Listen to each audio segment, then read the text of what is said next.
Based in Lexington's Woodhill neighborhood, Southland Church's Serve the City program has consistently supported a developing and growing community. Yeah, there were two men from Southland that just kind of felt a burden for the church to go more outside of the walls, and so they decided to do that with the neighborhood downtown. And so it was a group of people that came through. They had food and they would bring in helping through him, and so they would get people beds. Longtime volunteers Elizabeth Biggs and my older brother Boone Proffitt are both frequent witnesses to the importance of Serve the City in the Woodhill community. One thing that's really unique about the Woodhill community where we are is it surrounds a park. Unlike with a lot of kids you see now, the kids are always outside and they're playing, they know their neighbors, they go into their neighbors' houses.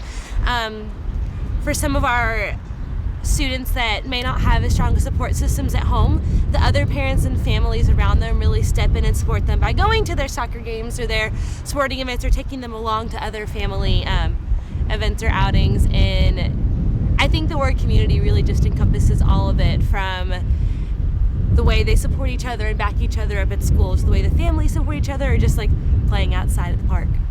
Just seeing the joy on their faces, I think, was really the point where I knew that I needed to come back and I wanted to come back. And so that was, I want to say, 5 years ago now. When something's important, you're going to value it and you're going to make time for it.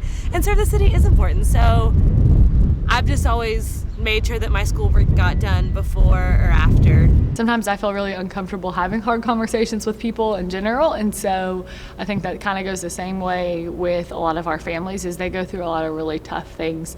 They're people and they're broken just like we are, and so they go through a lot of hardships. So like I said, I feel like the biggest thing is just I spend a lot of time in praying for the Lord to give me the right words and the right things to focus on and ways I can comfort them, and just be able to teach them and walk alongside them. I think one of the biggest things that as Serve the City that we do is just walk alongside them through the hardships, just for them to have someone that they can call and talk to and just know that we're here, I think is really important. We have a lot of celebrations at Serve the City, whether it's birthdays, holidays, and whenever there is a celebration, the whole community shows up for it. You have our Easter egg hunt, which brought in over 2,000 eggs and over 50 kids.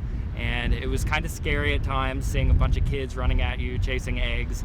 But at the same time, it was pretty cool just to see everyone show out for it. Just whether it's the volunteers, whether it's the kids. It's a community effort, and it's a really fun thing to see. I think by us showing up and by myself just being there to sit there and listen, or to talk to, or to take the kids to lunch or dinner or whatever that looks like, I think shows them love in the biggest ways. And just, like I said, just listening, I think is something that a lot of people kind of are intimidated by, or afraid of. So I think that the biggest way we share it is just by laughing, living life with them, spending fun time. And then of course, if you're able to provide resources, I think that's a way, but I think that's minimal compared to the just time commitment of spending time with the families. I think by being around these families, I'm really reminded of how special it is when a community and neighbors support each other, and when they live in each other's lives instead of just being right there next to each other.